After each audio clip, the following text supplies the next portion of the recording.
Hey guys, today I'm here with Stacy Andon, transformational life and business coach. Usually I have a hard time. Well, not usually I have a hard time, but usually we come into these things with one topic that we want to talk about. And you gave me so many wonderful things that we could just run with, and we could do several episodes. I already know. Um, let's talk about first. Trusting your intuition, because I think that's a lot of things. That's one of the things that a lot of people have a hard time with. We're not taught to, not only are we not taught to trust our intuition, but we're straight taught not to specifically.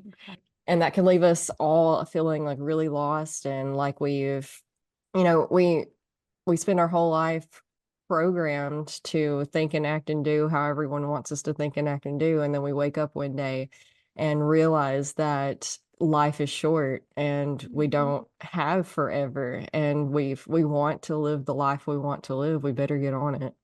Oh my gosh, I couldn't agree more. And I absolutely feel that way. And it's so interesting because I think when we have all of this beautiful intuitive intelligence within us, and you're right, we've been taught not to listen to it. And it's interesting. I remember reading years ago Malcolm Gladwell's Blink. And I think somewhere in there, now hopefully I'm not misquoting, but somewhere in there, he says like 90 to 95%, whatever that gut feeling is that we have, is usually spot on.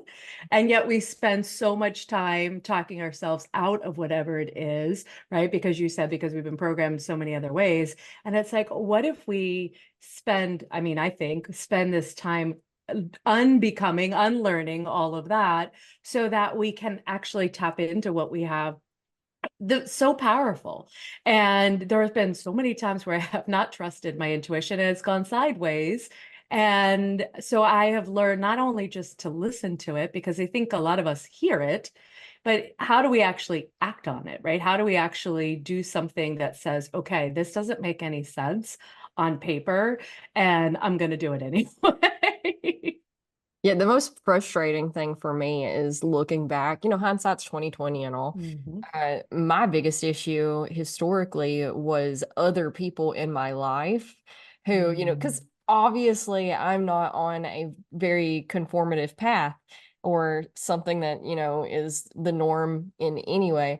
So when I first started doing everything, it's like left and right, everybody was trying to talk me out of it. And then, you listen to them for a little while because I don't know, maybe they have a point. Maybe they have some really good points. Maybe they're right. And maybe I don't know what I'm talking about. And then, so you go down this, what ends up being the wrong path, and you figure it out like, I don't know, weeks later, months later, years Mhm. later, even. And then I just wish that I had followed my gut instincts from the get-go, from childhood, because the more you learn about yourself and you find what fits for you and what works for you and what aligns Mhm. with you and what makes you happy, the more you realize that you were this person as a child. It's just all the extra gunk that people layer. And so, like, listening and taking advice from other people is a good thing. You should keep an open mind. But at the same time, you really need to put your blinders up and just full speed ahead towards what you know in your heart is for you. Yeah. I always say, like, if you're going to crowdsource something, like if you're looking for a new dentist or something and you want to know what other people, right, are using or what have you, that's fine. Ask away. But when you're crowdsourcing things, like, should I take this leap of faith and change careers? Should I go down this path? Should I follow whatever it is? It's so interesting to me because how I met my second husband. I met him while I was still married to my first. We worked together, not in the same company, but on work projects. And something about him, when I shook his hand the first time, this is years before we were dating, was like, pay attention to this person. And so then I kind of went through this process of getting divorced. And I was like, okay, I also took a year, just like, I was like, I don't want to date anybody. I just want to be with myself. I just want to spend time getting to know who I am in this moment, and not just jumping from one thing to one thing. And in every moment, it was like, this is your person. This is your person. And I just remember thinking like, I'm not sure about that. And yet it just kept coming and coming and coming. And the moment when I was ready to be like, maybe we should date and maybe we should, just see, moved in with the woman that he was with. I was like, all right, this is not going in the direction that I thought it was going to go in at all. And so, anyway, then I said, okay, well, in this moment, I'm just going to go out and have lots, like you said, like there's so much experience. I think we get the wisdom sometimes from going down the, I don't want to even say wrong path, but a little detour somewhere. We really get, I think, our own street cred. We're developing that muscle of like, okay, that does not work out so well when I go down there. But the entire year, and it was over a year, that before we ended up going out on like a kind of a date. And but it just kept coming back to like, he's your soulmate. He is the love of your life. And there was no evidence, there's no proof. And I think that that is part of what causes us to trip up when we want to trust ourselves. It's like, how do you trust something when there is no proof? We've been taught all of it to be, look for the evidence, look for the proof of this, have a pros con list, do your research, all of that. And I have found I don't need any of that. It's interesting, but when you actually listen and you trust the timing of things, right? Obviously, the year before when I was like, oh, I'm ready to tell him we should date. And I think it was like, ooh, you still have some things to work out, because I know we would not have worked out if that had started. I needed to kind of go through some other things on my own first. And I remember even saying to him, hey, I think the universe told me we are soulmates. And he was like, wait, what? And I was like, I just need to know. I wanted in that moment when I finally was brave enough to say that to him, I was like, I need to know whether or not this is actually like, am I, just making stuff up in my head or my heart, I should say, because it's not coming from my head. Or is this really, really been a truth that I've been kind of nurturing for the last couple of years? And I think, again, sometimes we're trusting things. We think, oh, well, that means it's going to happen right now. I see and feel things, I'm sure you do too, that are things that are like 3 years out, 5 years out, 10 years out. It's not always immediately click, it happens in this moment. You're right. I don't know. You're right. We can't predict how things are going to unfold. Mhm. And these detours that feel like they're holding us back, I guess they're not. I guess they're teaching us things that we take and integrate as our own into our own fields, because you know, every single one of us is completely different and on our own path. And the vastness of the truth of that statement is something that we cannot begin to calculate or understand from a logical standpoint, because as humans, it's the ego that wants to box everything and Mhm. have the evidence for this or that, and the logic of why we should go down this path or that path, or why we shouldn't. But the detours that we take give us little pieces that we add to, and it compounds on itself. Yeah. And we couldn't have gotten those any other way. So, divine timing and all. Yeah. Well, what do you think? I used to think we were kind of getting tested and learning things, and in the last couple of years, I've kind of ditched that. I don't know. Again, I always bring curiosity to everything, and I'm like, I think it's what I've come to in this moment. Who knows as I shift, but it feels to me like we're remembering. So maybe we go down a path, and it's not so much that we have to be tested or learn it, it's we have to remember, oh, that's not me, or what have you. And I think life is like, again, it's not linear. It's not here for us just to follow a straight, like, okay, this happens, this happens, this happens. So, like, this beautiful infinite energy that's like, hey, let's be in this human experience and like, let's mess around to find out some, I think is part. I think we would be bored. I don't know. I think we would be bored if it all worked out exactly the way we imagined. So I think there's something fun. I got raised, now I know I'm older than you. I got raised on choose your own adventure stories, right? So it's like, okay, that I go down that, I skip to this page and I see that. Well, you know what? Here's the beautiful thing. If whatever that is that we're creating, we're like, scrap that. This is not like, again, this doesn't feel that good. We have the power to go back and then choose a new chapter and choose something else. And I think that I don't know about you, but with my clients, people get stuck in whatever chapter or path or whatever they've chosen, and they forget that they have the power to choose again.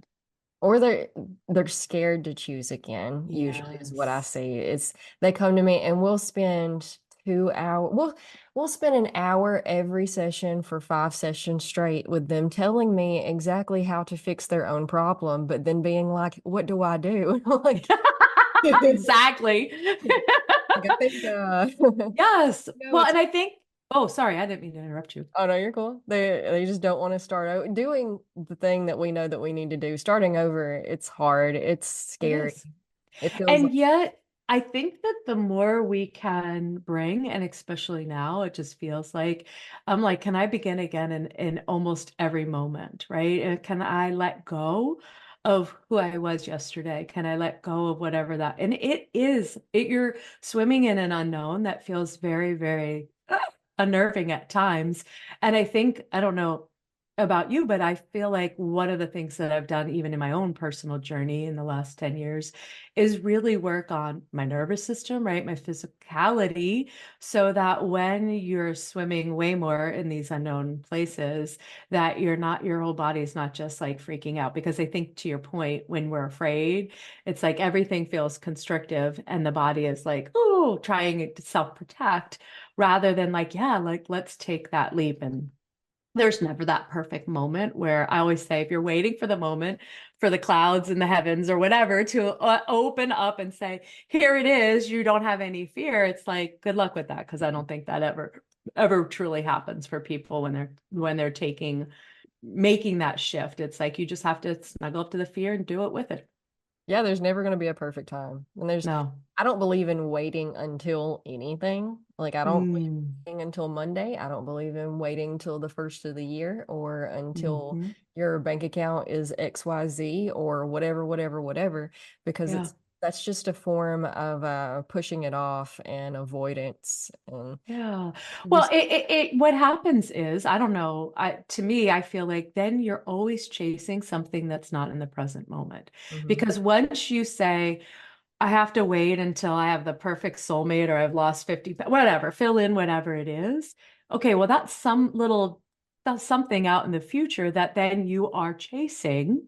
And when you get to whatever it is, let's say you get there, then the brain throws something else at you. Oh, well, now we need the perfect house or the perfect career, whatever it is. And you're just finding yourself in these loops of chasing something that seems to be better out in the future that you have to spend all your time doing rather than like what is already here, right? That I don't need to go out and find some better state or place. And I think that that is something we've all been taught to do. It's like the present moment is never as good as the possibility of the future. And then it just keeps us stuck and trapped in trying to find that.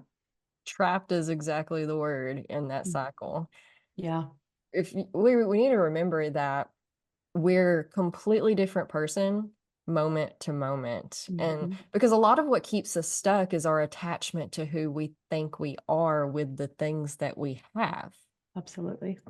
So I teach a lot in my yoga classes that, we're a completely different person from moment to moment, where every second of every day, our cells are reproducing with the new food and whatnot that we gave it this week. We're Mhm. interacting with people and situations and circumstances. We're consuming material, be that via books or podcasts or just social media, whatever, whatever, whatever. And every single thing that we encounter is changing us. Mhm. So if you can just let go of the attachment of who you think you are or who you think you would be or will be or whatever, and just sit in the moment right now. Who are you today? Mhm. Because life is a giant cosplay if you want it to be. You can wake up today and decide that you're a Viking. You can wake up tomorrow and decide you're a fairy and just enact that. And you can be confident today and nervous as crap tomorrow and like whatever, whatever, whatever. Yeah. What do you do? It makes me think, as I was listening to you, it makes me think of one of my teachers, Martha Beck, when I went through life coach school. One of her favorite things that she would say to us is being in creative response to the now, right? Mhm. How can you be in creative response to this now? Not what could happen, not what is, not who you think you are, want, right? Like in this now, being in that response space. And I always think that, again, that letting go of attachment. I was saying this morning in the shower, I was like, I'm letting go of letting go. Like whatever it is, I'm like, I'm letting go of figuring it out. I'm letting go of again, and I've done this so many times with myself, but I still get pulled back in to all of these, right? These human attachments. And so I think, I don't know, I think generally bringing compassion, right? Like allowing myself to do it over and over again. I don't know. That feels very to me when I'm in a yoga class, like I have some of the most amazing instructors, and they're like, just begin again in this moment, Mhm. right? And it sounds really wonderful, but it's simple.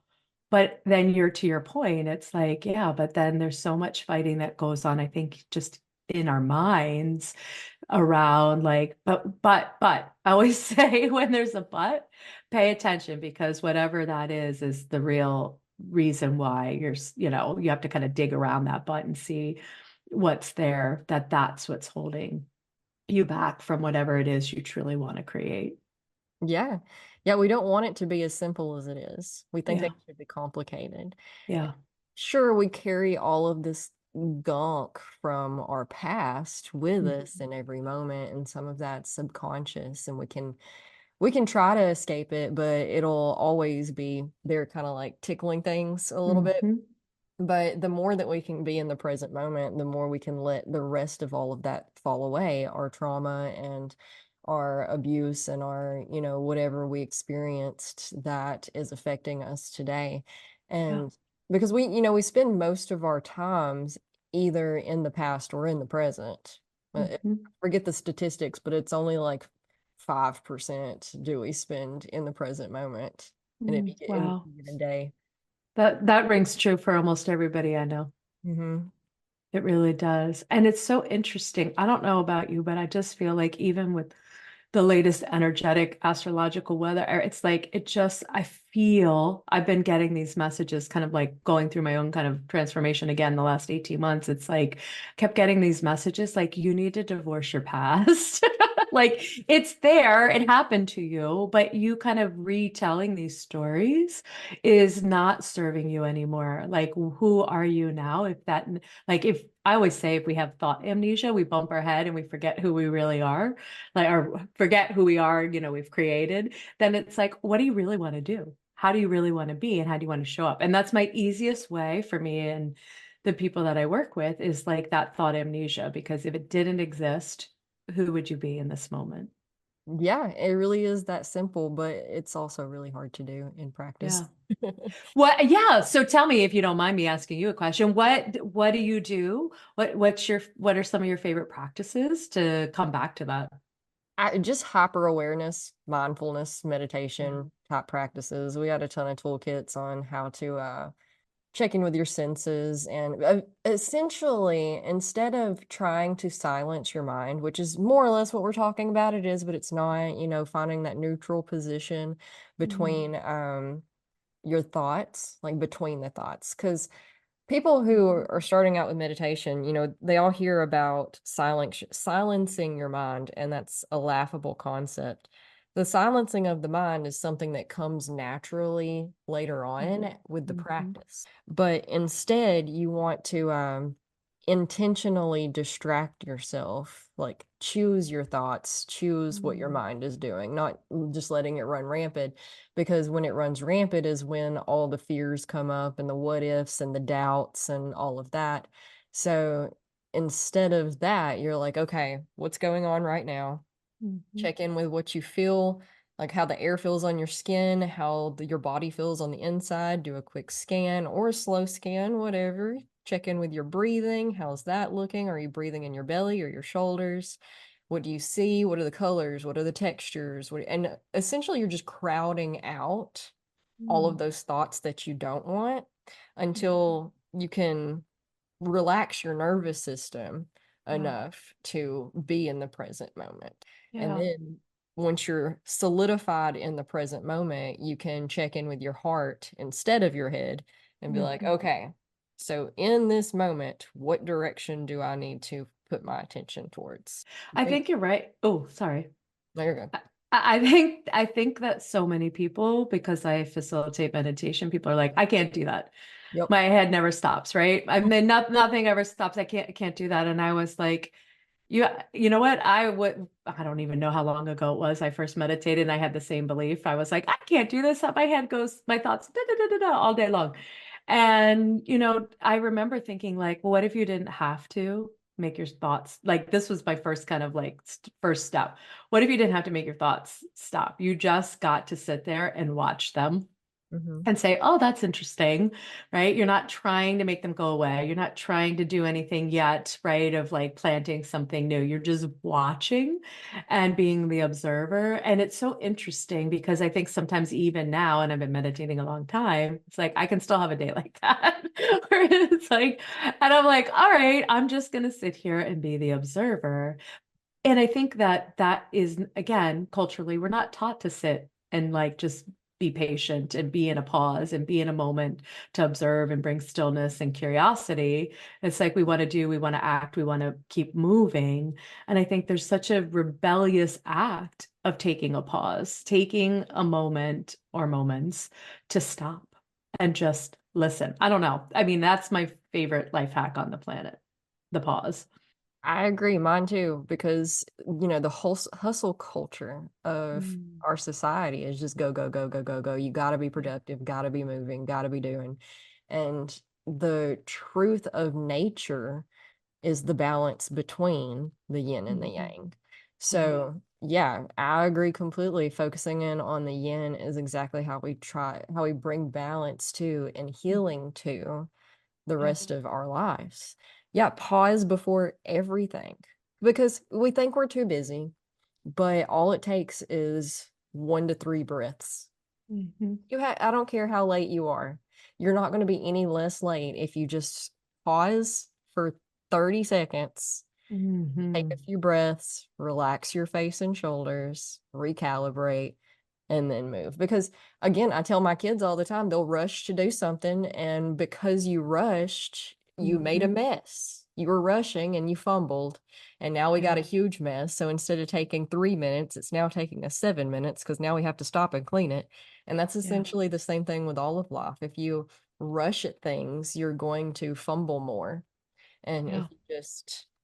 if you just calm your nervous system, the nature of life moves at a much slower pace than what society and culture and media want you to believe and have programmed you to be.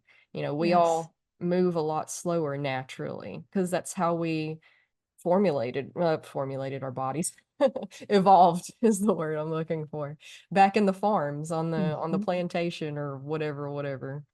Yeah, and I think that um I don't know, I've been going through this like personally the last 18 months where it's like slow down and not just slow down for a little while because I know for me like when I had an illness, I gave myself permission to slow down. So I've had some big illnesses over the course of my adult life just because I think it was the only time I ever felt like I could actually rest, take care of myself.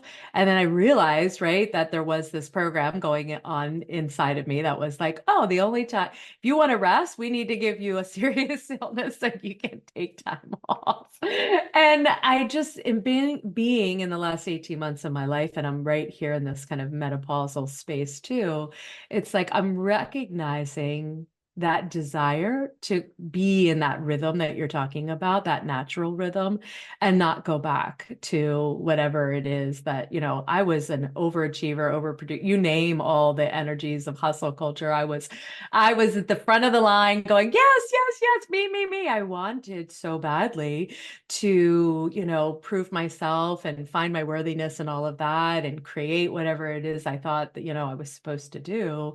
And it burned me out and exhausted me. And I think that now, even in learning that over the years, I still would default to your point. There's so many programs going on, right? That we maybe were aware of, or maybe we're not, but they're still kind of working their way through us. And again, it just feels very rebellious to say, hey, I'm going to align myself, just even with the seasons, right? Winter, hibernation, really slow. Spring is kind of a little back and forth transition. At least that's what we're having here right now. And it's like, how can you be in that moment and not? It's hard because you're watching everybody else kind of fly down the highway and you're kind of like hanging out on the side of the road smelling, I don't know, wildflower or something. At least that's what I'm doing. I agree completely. I also fell into that trap of I was sick all the time. I was Mm, and people will have you think it's genetic and whatnot because mhm, everybody around you are sick. And then you're like, and once I realized that the only time I would let myself rest was when I was sick, and I mhm, started noticing that when I was getting burnt out on work and being a mom and just doing all of the things is when I and wanted nothing more than just to take a rest day is yeah. when I would get sick. Uh, as soon as nothing else changed. It was just my realization of the pattern, and started letting myself rest when I needed rest, when I wanted rest. And I started telling myself, and I would feel the sickness start to come on, and I'd like check in and I'd be like, are you want to rest? You don't have to get sick to rest. You Mm, can just go take a bath. Do you want to just go take a bath? You don't have to do work today. You can just go take a bath. You did good. mhm. And it would just instantly stop it in its tracks and flip it over. And I have not been sick in years since. And I was sick all the time. And also the with the changing of the seasons, I agree completely. I wonder often if I don't know. I go back and forth between like this was intentional, they designed it this way to keep us down, and no, it just happened like this. It's nobody's fault. But Mm, the the astrological new year starts in the spring. It starts with mhm, the first day of spring, which mhm. energetically, if you're trying to set New Year's resolutions and whatnot, Yeah, gives you that oomph that you need. totally. But our regular, the Gregorian calendar first of the year, is January 1st. In the dead of winter, Mhm. and nobody wants to do anything. There's no energy. The energy's flat. Absolutely. And, we have a seasonal depression, and I can't help but wonder if that's just we're meant to hibernate. Yeah. Have you know Jeff Foster at all in any of his writings or works? He uses or says depression is like if you kind of slow the pronunciation down, it's like deep rest, depression, deep rest. And it's like it's listening to you, it's like exactly winter, deep rest, right? No wonder we think we're depressed. We're not. We're just needing to go a lot slower. I mean, I'm in my pajamas sometimes it's 5, 6 o'clock at night, and I've decided people say, "Hey, do you want to meet out at?" No, I don't want to meet out. I want to just be a homebody and be in my pajamas and make some really warm, nourishing food, right, for my family, and then absolutely just have that like the darkness, like be in the darkness instead of trying to kind of offset that with whatever else we do. It's like just allowing it, which I think, we've been talking about that. We haven't, I don't know, we use that word at all, but this conversation is like, how do we allow life to unfold? How do we partner with that unfolding rather than try to control it in a way, right? For some, again, to me, for some means that really is just driven by whatever the societal drives are, not really from our true sense of like, oh, this really feels like it's in alignment for me. Yeah, you got to think about how our ancestors lived, and Hmm. that's what our bodies adapted to. They were, Yeah. during the spring, summer, and fall, they were very busy in the fields with the harvest for, stocking up food for the winter. But Yeah. in the winter, when it's cold, everything's dead, there's not really anything to do. I'm sure all they did was lay around and try to keep Yeah. warm. Yeah. Hey, that's what I'm trying to do in Also, way. what I'm trying to do. I'm always cold, so I'm like, oh, I need another pair of socks on. Exactly. And it's like, what happens if we just give ourselves complete permission to do it our own way, right? We just say, forget this path, forget. And again, I think we're so wired and we've been so taught to like belonging over everything else, right? You have to do it a certain way so that you don't get abandoned and isolated and put out kind of from the group. And it's like that doesn't serve us anymore. Maybe when we were way more into kind of surviving on this planet, there were things about that were helpful. But at this point in the game, it really just becomes this like internal conflict I think a lot of us are wrestling with. Absolutely. And the thing is that the people, because our loved ones corral us back to what Mhm. is acceptable, Mhm. because again, back in the day when we needed our villages to survive, we needed the Yep. village to like us, or Yeah. we most likely would not survive. And Yep. our family members and our loved ones corral us back into the stable of what's acceptable. But nowadays it's not applicable anymore. We can make our own way. We don't need this particular village. Before we were Mhm. just dropped into a village and whatever people we were given is who we were given. And nowadays Yep. we have a little bit more wiggle room and leniency with that. And the people who try to corral you away from that which you actually want, that which makes you happy. The funny thing is that they're going to try to corral you from anything that's not what would make them happy. Yeah. So you have to focus on your own happiness rather than theirs. That's the title of this episode, is giving yourself permission. Ooh, I love it. I love it. I love it. I love Permission to it. rest, permission to be happy, permission Yes. for dreams, permission to let go of the past. Yeah. And it's interesting. So people would say to me, I mean, people say, "Oh, how do you do that?" Right? Like everybody wants to know how. How do we do give ourselves permission? And I think it's a practice, right? It's a process and a practice. It's not like overnight, all of a sudden you're going to say, "Okay, I declare," and then you're just never going to feel pressure from your family or pressure from outside sources, or you're never going to question or doubt. It's like you do it with all of that. You do that, and I think to me, coming back to a practice where you're checking in, like you're saying with yourself, and you're taking 1 to 3 breaths, even in the start of your day, end of your day, and really getting clear about what that is that you want, and then really aligning. Maybe you just take one thing off your day, your week, your life that doesn't feel the alignment. And it's a baby thing. I always say start where the places where it doesn't feel as scary and practice because you don't have to do it, in one foul swoop. And I don't think anybody really is doing it that way. Less is more, Yes. for sure. Yes. The less you do, the more you have a blog post Ooh, I came across a little while ago. yay. Other computers done went to sleep on me. Talking about how to achieve more, you should do less, which is counterintuitive. We think that the more we do, the more we'll get, but that's not a Right. all have. I tell people all the time I've been doing podcasts since 2016, and I was booked, like, doing things for Hmm. the business, for the work, the stuff, the coaching 24/7. I slept like, I was a new mom at that when I first Wow. started my business. So I was just around the clock. I was getting up at like 5 o'clock in the morning just to work before the kid woke up. Hmm. And man, I ran myself into the ground for years. And as soon as I quote unquote gave up, like I didn't Yeah. quit, but No. like soft quit, that's a Yeah. we're using these days. Soft.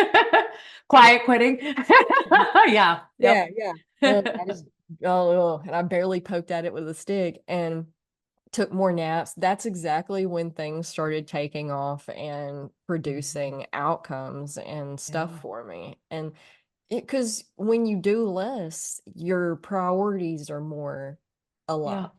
Yeah. Yeah. Well, and I think we like to keep busy, right? Busy is kind of like the very popular four-letter word around always going and doing something, and it almost becomes kind of a status in our socials. I'm so busy. And I always say people, I don't want to be busy. If I want to say no, I want to say no, not because I might even have something, but just because I don't want to block the space. It's like that, and people are like, "Wait, what?" What are you doing? And it's like, if you are bragging to me that you are so busy, I think it's a mechanism too, kind of touch back what we've said. If you're not then really checking in with yourself, right? So we stay busy. And this is what I did in my 20s. I had so much trauma that was not, I was had not unpacked yet. And it was like I kept busy because I was like, if I slow down, I am going to have the most like horrific breakdown of my life. Mm-hmm. And I tried to outrun it Mm-hmm. for a really long time. And I think that, again, most of the clients that come to me are always saying to me, I had a client one time years ago. Oh, I loved her dearly. And she said, I need you to help me. I signed up for yoga and I'm not going. Like you need to help me go to yoga class. And I was like, okay, let's see. Let's get curious about this. And so anyway, what we discovered was that her life was so scheduled like yours. She's a mother. She had all these competing things. She worked all the time and she didn't herself didn't want to go to one more thing. I don't care whether it was the best thing on the planet. Her body, her whole spirit was like, no more. I am done, and you cannot make me do one more thing. So we started. One of the things I always say to people is like, carve out some time where you do nothing. Mm-hmm. You absolutely do nothing. Now, maybe you take a nap. However, sometimes doing nothing, people are like, okay, I'm going to meditate. I'm going to do yoga. I'm like, no, no, no, I'm no, no. doing. Don't do it. Exactly. Nothing means nothing. Stare out the window or and again, it can be ragingly uncomfortable when you are so busy to all of a sudden sit because maybe things might come up that you haven't felt into yet or process, which is fine. Those things are going to come and we're going to be able to navigate them. However, this drive to be every moment has to be productive, including like yoga and meditation and spirituality. I was like, you're just using those things again, the way you're using other things, work and all the things that we go, go, go. And it's like, it's not actually going to break the cycle until your capacity to be uncomfortable has like generally connected to your ability to create something new for yourself. Mm-hmm. Yeah, tons of us find doing nothing the hardest thing in the world to do. Oh, or receiving. I don't know about you, but this has been my deep dive in the last 18 months I really needed people. I was having some health issues. And so it was like, I can't give back. My thing was always like, oh, if somebody does something for me, I'm going to do something right back for them, right? That there's this quid pro quo. And I was like, I don't have the capacity right now, energetically, physically, to do this. And so just to receive and just to like get up and be in the world without some productivity tag on me. Oh my gosh, it was so uncomfortable and yet so liberating and brought me into this moment where it's like, I just don't want to keep rinse, lathering, repeating that. And to your point, we can be, I think, moderately successful in some of these systems, but at what cost to ourselves? And I think my message is always there's a lot easier way. And it does have to do with ease and letting things go and pressing the easy button.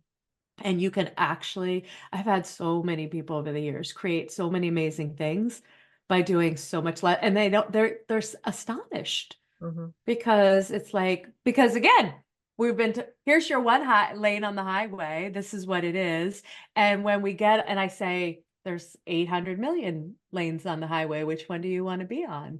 And it's like, oh, it's a very powerful place to be, but it can also be, like you say, because you're in the unknown space, it can be very like, ooh, Over. tender and yeah.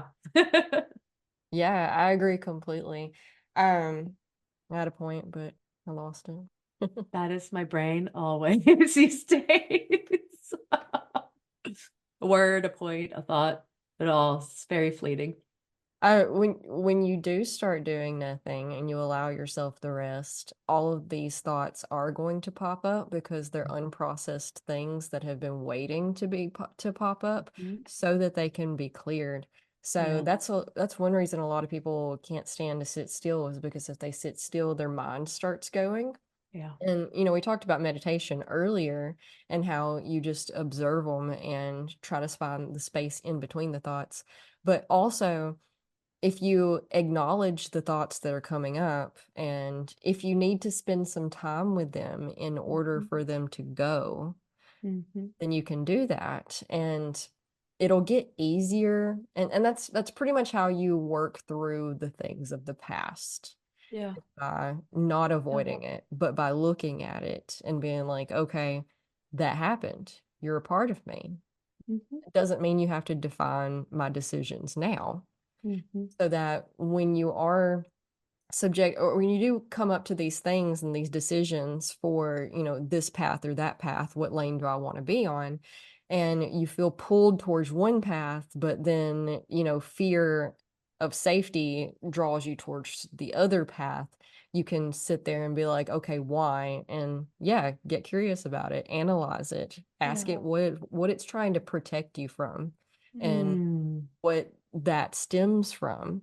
And then you mhm. can kind of, because the mind, people think that they think that they are their mind and they're not. The Yeah, brain pops up intrusive thoughts all the time that you have thoughts that pop in your head and you're like, what? What? Where yeah. did that come from? That I don't like that. Shoo shoo, go away. I love that. So you have to understand that you are the conscious observer. You're not Mhm. the brain.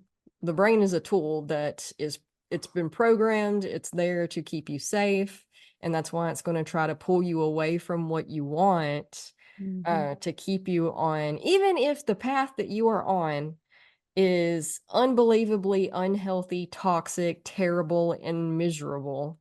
It's Yeah, still safety with the devil, exactly. Exactly. And I think that maybe that's the whole point is for us to remember that we really can, we don't have to, right, follow and live our lives under these constructs of whatever that has been created, that we can break free from that. And I think we just keep remembering over and over and over again, like you said, we just come back to that practice and we get, I don't know, like to your point, it does get easier. Not that everything's easy, but when you keep doing that over and over again, it's different. Even when you have a day where your mind just does not want to stop and give you any slack. There's something there because it's like going to the gym, right? If you do a bicep curl the first time, it feels really awkward and it's like, what am I doing? The more you practice that, the stronger you build. That's the same with intuition. The more you practice and you trust in these smaller doses, the easier it will get to do something a little bit bigger and to do something a little bit bigger. I look at my life like 15 years ago, what I thought was super, super brave, and no judgment to that person. But now I'm like, oh, I have a capacity to do so much more, like whatever that is, because I have sat with all the things that want to come up. And I think that, again, I think people don't want to do that because they think, oh my God, that's going to be miserable. It's usually a lot faster, interestingly enough, than what the brain is going to tell you it's going to be. Yeah, it feels It's not like as bad a process.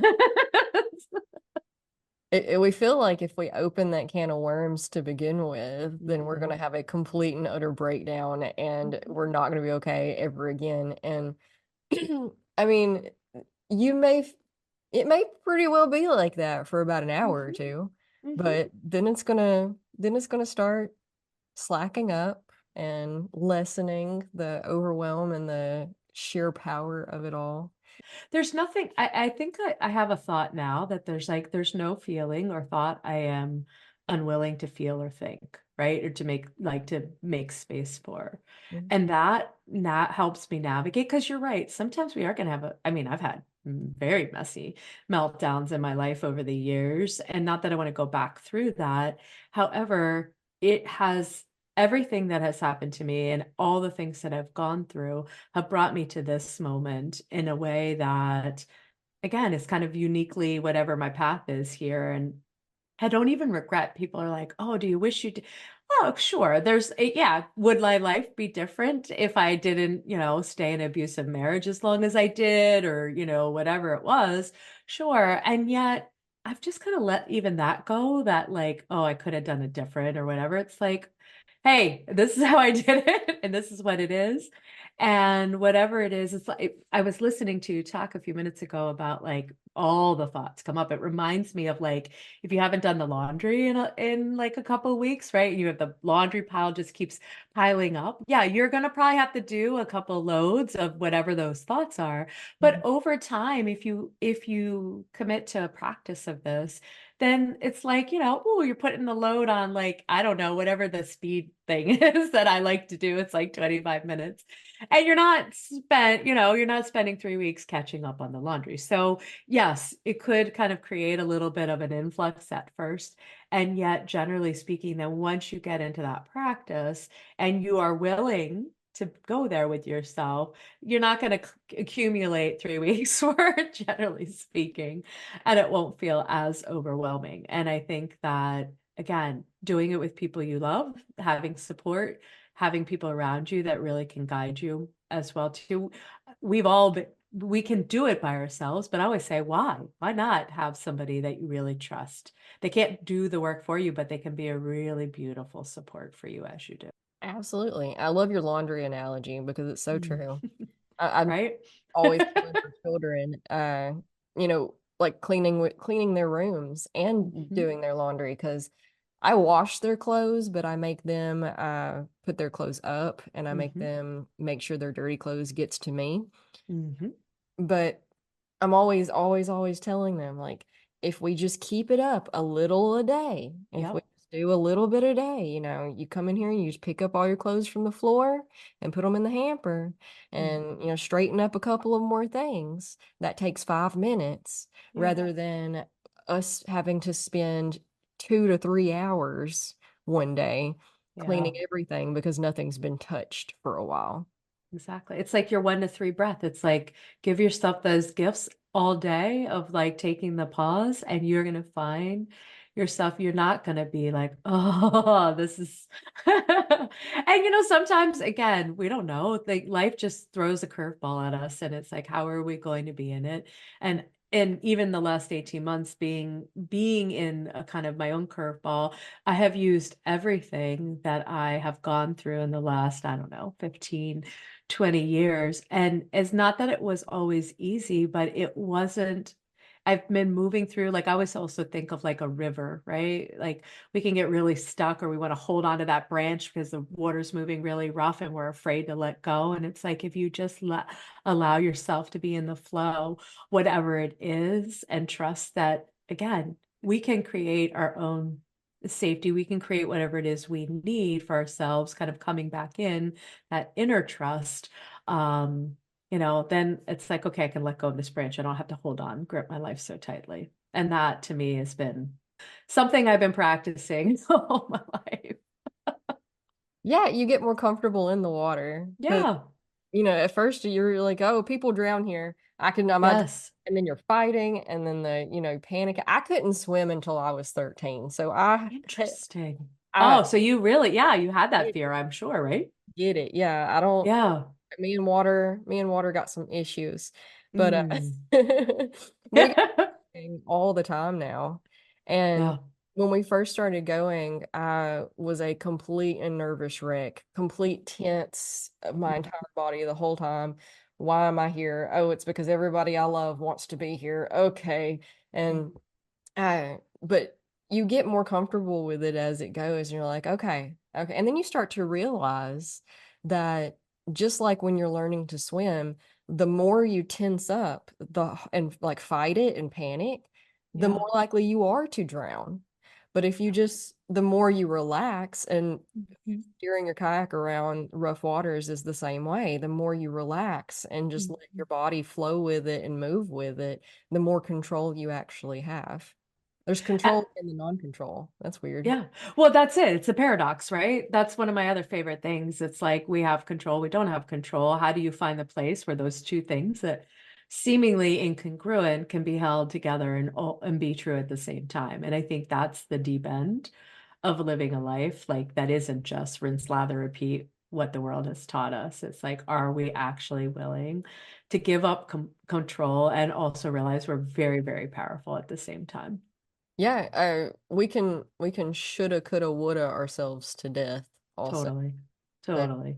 yeah. It's like to me, it's like, do I want, I remember having a moment, and this is a couple years ago, and I don't even remember what I was upset about, but I was upset about something. And I was like, if this is my last day on the planet, like, let's say I go out, bus takes me off the planet somehow. And I was like, do I want to spend my time? Right. I'm like, no, I definitely do not. I would be like, well, that was a waste of my last day on this planet, ruminating about whatever it was I should have done or could have done or whatever it was. And so it just again was so liberating in that moment to be like, I don't actually have to keep doing this. I don't actually have to keep focusing on that. I can just let it go. And to your point, I think sometimes where people feel like they're stuck is that they are resisting the thing that they most, right? Like, I don't want. Now, there's one thing around being in physical danger, which I think is part of that water metaphor and analogy. But I also think we get really stuck because it's like, well, I said to somebody I love recently, they're like, I don't want it to be hard anymore. And I was like, but what if you were willing for it to be hard? Right? Because you're fighting so hard against it being difficult that it's almost like you're to your point, you're drawing that in. I was like, what if you're like, I surrender right now in this moment, it feels hard and it's okay. Like it's okay. And she's like, oh my gosh, like everything just kind of loosened up. And it's like, it's so interesting. It's like, I always say too, it's like keeping like the big bad wolf at the door and trying to just build a bigger structure, stronger structure to keep it out. Open the doors, let whatever it is come in, snuggle up to it, let it be okay. Doesn't mean you're saying, I want my whole life to be difficult. But if you keep pushing against it your whole life too, you're just going to find yourself in all sorts of experiences where this thread, this theme keeps coming up for you. It's like, Yeah. oh, you want to practice this again? Sure, we can do this for you. We can do this for many lifetimes. I Yeah, don't know. that's exactly what Yeah. happens. It's going to keep bringing it back to you until you're willing to surrender to Yeah. it. And even I don't know because I mean I learned to swim when I was like a baby, but like even surrendering to your fear, right? I am afraid. Like I think so often we think, right, we're trying to transcend our humanity. And I'm like, but how can we just embrace it? We are allowed to be afraid. We're allowed to be in those moments of complete vulnerability with ourselves, and that's okay too. And I think that sometimes again, there's so much bypassing that goes on when it's like, okay, how do we just get to this place where it's like, well, sometimes you just have to be in the thing that's messy and fearful and what have you, and just be like, okay, I'm in it. I'm in it. I'm feeling it. I don't have to like it. However, I can be okay as I navigate. Yeah. People want us to give them the secrets to everything. The big Yeah. secrets that we're holding out on them on how to make it all better. True. This is my big secret. Okay, so here it is. Ready, Savannah? This is my big secret because people are like, you're always so joyful. And I was like, because I allow myself not to be joyful. So if you're always trying to be something and just be, positive all the time, it's not, you got to be authentic and you've got to allow yourself to feel the full spectrum of being this, human soul, whatever this is on this planet, the more you are absolutely true to yourself in a moment, no matter what anybody else says. I always say, to thy own self be true above all else. Then you're going to figure your way through it. And you probably are going to create more joy because you're going to be in so much better alignment with yourself than whatever all the masks and this, titles and all the things that we're all trying we've been trying to chase that really are empty. They don't really have any meaning for us. If you want to create a meaningful life, be willing to be in all of it and let it be imperfectly human and messy all at the same time as it is soulfully blissed out as well. It's like, again, paradox. Yeah, being honest in the now because Yeah. we really want to we think we have to be the same all the time. And that's just that's we're not robots. We're not Nope. like we're up and down all the time, every Yeah. day. And every day it's going to be different and that's okay. And I think we're becoming more real to where, Mhm. I used to notice all the fakeness when I was a kid. That was one of the things that really hung me up about things is like fakeness and how obvious it was, and nobody seemed to notice how obvious they were being. Mhm. And nowadays, it drives me insane. I went to the eye doctor a couple of days ago just for my yearly checkup, and I was texting my husband. I was like, I hate it here. Everybody's got their customer service voices on and are so fake. And I'm so laid back in it because I've done all of this inner work and whatnot, and I don't take life seriously anymore, and it's all one big joke. And because if you don't learn to laugh about it, then we're all gonna cry. And so I try to like make jokes and lighten things up, and everybody's just like tunnel vision. You can tell they're just on autopilot, don't want to be here. And they're like, and like going back and they're just really short. And I'm just like, oh man, I cannot wait until people realize that you can be a real human and professional. Because we think that we have to put on all this fakeness and all the Mhm. customer service voices and smiles and Mhm. whatnot It's so in order true. to be professional when Yeah. that's just going to push everybody away. No, it's so true. And again, I think humor and playfulness and all that you embody is some of the most sacred energy on this planet. I do like when people are like, I want to have fun. I want to go to the grocery store and have an adventure and sing down the aisles. And people are like, wait, what is she doing? And it's like, exactly. When if you could choose, if they were all the choices were all equally true, which one is way more fun? Like choose those things, right? Follow the breadcrumbs that feel like fun and light you up rather than this heaviness that, yeah, we're kind of lots of us have been asleep. And again, we're all doing different things on this planet. So I think to your point, a lot of us are starting to get to this place where it's like, wait, what? Um, and some people have been doing it for a long time and other people are kind of new to this party. So it's like jump on in and just like you said, I love what you said. We're always somebody new in each moment. That's like one of my favorite things you've said in this conversation. I know I'm going to take it with me for like tuck it in and take it because it's such a beautiful insight. At the same time, we're still the same kid that we Mhm. were when we were 5. And that's Yeah. what you have to remember is to let that kid still exist. It doesn't matter that you're in an adult body. Yeah. You're still that 5-year-old kid that wants to sing and dance in the grocery store. I mean, Mhm. all kids sing and dance in the grocery store until an adult continuously tells them to stop. Right. And I've never been one to tell my children to stop doing things like I mean, we don't act out in the grocery store or stuff. We're not Mhm. obnoxious and we're not bothering other people. But if you want to be silly, then be Mhm. silly. Yeah. Please. More people should. Adults should. Yeah. There's lots we could learn from kids. Somewhere in adolescence, right? We're taught we have to get serious, we have to figure out what we're doing with our lives, all this stuff. And it steals so much of the fun of being a human and just being able to be, ooh, what's this like? Oh, what's that like? Rather than, oh, I can't do that because I have to be serious or I have to, what have you. I had a friend who we were talking about like again she was dressing professionally for some event she was doing and she said it just didn't feel like me and she's a personal stylist and I said what if you just dress? I was like, they don't want another, I don't think. They hired you, your stylist. Go in and be dressed the way you would as a stylist. I'm sure it will be professional. It will be you. And rather than you trying to be, and I think that's it, right? Like, what have I been trying to do my whole life to conform or to fit into somebody else's expectations? And if I could do whatever I really truly wanted, I mean, this is like life coaching 101, what would it be without any constraints, without anything saying you can't, you don't have the ability, whatever. What is in your heart?